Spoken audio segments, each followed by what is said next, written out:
Thank you for staying on News Desk. Now, the Ghana Police Service has opened up about the arrest of a third suspect in the case of the missing Taadi girls. Chika Nnodim, who is believed to be part of a cross-border criminal gang, which also kidnaps people, has been under security watch list of the governments of Nigeria and Ghana.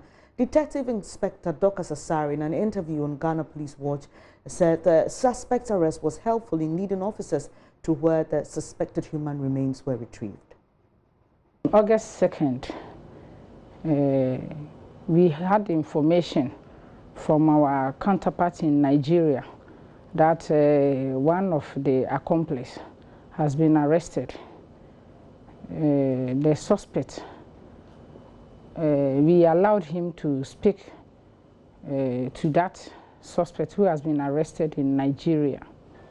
And during their conversation, we realized he was rather forcing the suspect, his accomplice, to accept whatever he says. So after that, we decided that we have to extend our investigations to another level, do more search.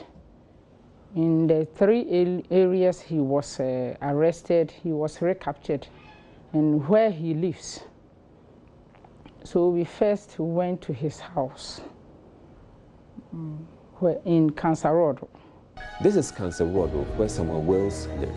So that's a septic tank. Yes, where this is a septic tank. Remains were retrieved. Just looking at this area, this certain abandoned. Yes, this one uncompleted. Has not been completed Yes. at all. When we came, this place was like this, bushy like this. So we have to clear this area because we wanted to find the septic tank, which is normally called a manhole in this house. This particular one is the one which we were able to open, filled with liquid waste, mixed with physics materials. Yes, we picked a long stick from this place, and one of our colleagues stirred the liquid waste. We saw a human hair, women rasta, that we normally call mesh in it. So we suspected something here. Was it mesh that had been used, or mesh? It has been used, meshed. So it came off somebody's head? They have tied it with a ribbon. Yes. We found it here. Now, the suspected human remains retrieved in the last few weeks are being tested or subjected to DNA analysis, and some of the forensic experts have also been speaking about their work.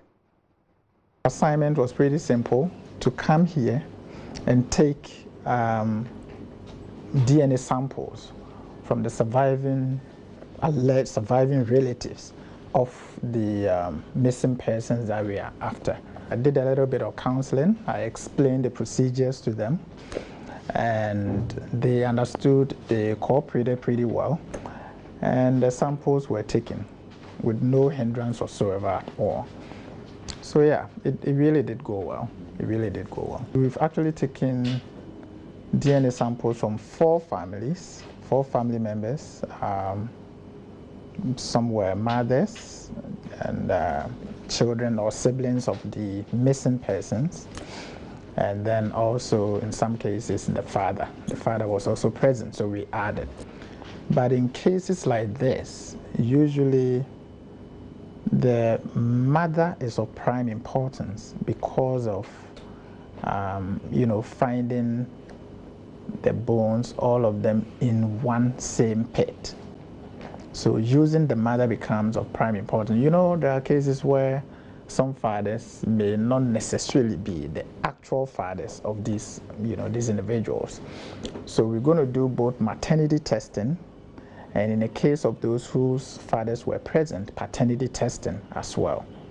And that will give us a lot of clues, as it were. And then in some instances, we will have to do siblingship or what we call other relationship testing techniques as well. DNA, and specifically nuclear DNA, can be found in almost every cell that is found in a body. Saliva, urine, tissue, blood, semen,